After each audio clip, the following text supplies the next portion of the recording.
Para sa kaalaman ng lahat mga amigo, ito po yung dahon na hawak-hawak ko. Ito po yung dahon ng tangkalan.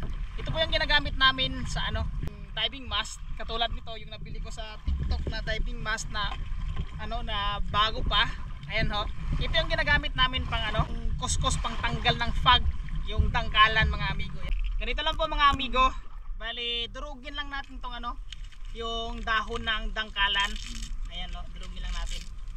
Bigyan natin ng kunting kunting dagat. Durugin lang po natin yan mga amigo. Yan po kung nakikita nyo yung katas. Yung katas po ng dangkalan mga amigo. Ipapahid natin dito. Ikuskus natin dito sa ating diving mast.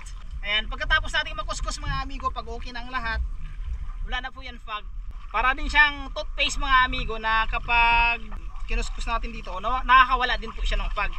Matagal na namin itong ginagawa mga amigo sa mga bagong mask. Kahit luma na mga amigo na mask, malinaw talaga yung pagka natin sa ating mask. Ayan o, tapos na. Sugasan po natin mga amigo. Ayan.